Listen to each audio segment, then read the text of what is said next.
Hello everyone, welcome to my channel where I talked about personal finance. Today I'm going to talk about should you buy a house? Before I get into the video, be sure to subscribe and leave a comment below saying I subscribe.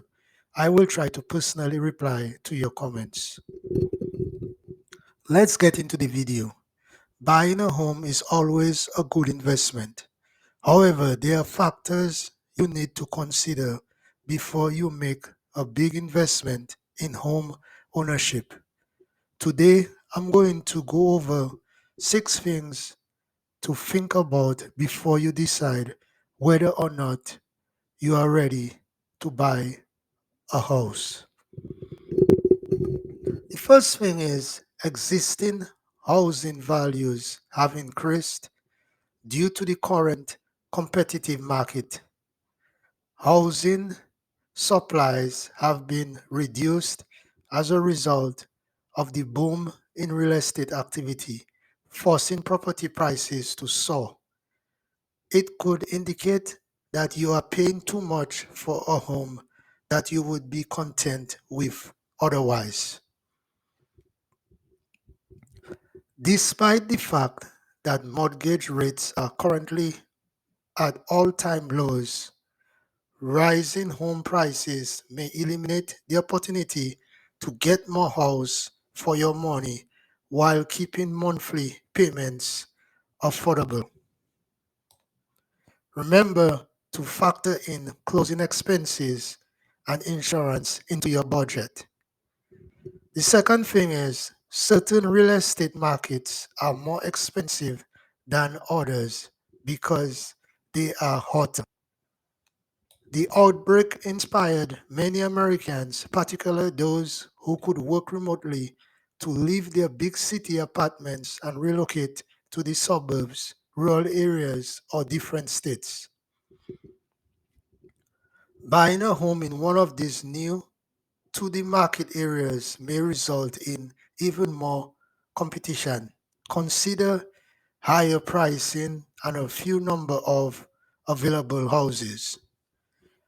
The third thing is a large supply and demand imbalance exists. The real estate market is quite competitive. There are more people trying to buy homes than there are ones available. There are more real estate brokers in the United States than there are properties for sale. Bidding wars and all cash bids have grown regularly due to dwindling housing supply. The tightening real estate market is tempting buyers into expensive homes that do not fit their aspirations or needs in the long run. Individuals with extra wealth and a willingness to compromise, on the other hand, may find that now is a wonderful time to buy a property, especially if prices begin to decline.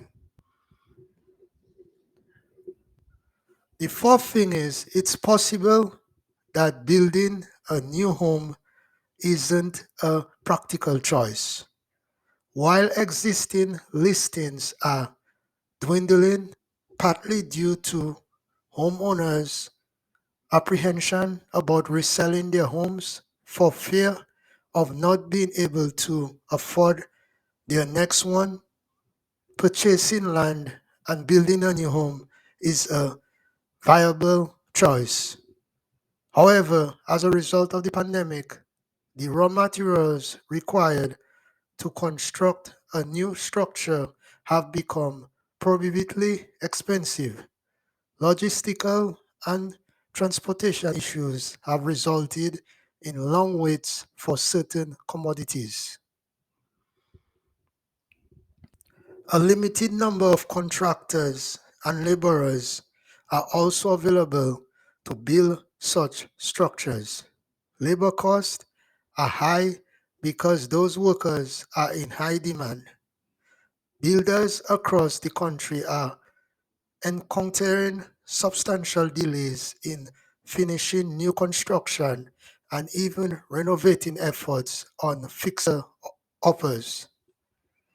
Builders are slowed by the added cost and delays, resulting in higher property prices and a deterrent to would-be buyers. The fifth thing is the market becomes overcrowded as a result of investor activity, forcing inventory to decrease even further. Low mortgage rates and a need for convenient work from home accommodations have driven a home buying frenzy that has depleted inventories. The few residences that are available are selling rapidly, and the buyers ain't always eager first time buyers. Large scale speculations have been scoping up properties around the country to rent out for profit, outbidding average Americans in bidding wars and avoiding due diligence. In other cases, it's a firm snatching up homes for cash at below market prices, only to resell them for tens of thousands of dollars weeks later. The sixth thing is do your research before making any offers. Buying a home is a personal decision. Some people have purchased homes only to experience buyer's remorse, while others have profited handsomely from their real estate purchases during the last 12 months. Set up an emergency fund, figure out how much you should budget, and get pre approved for a mortgage to get ready to buy a home. Thanks for watching this video, and do not forget to subscribe to my channel.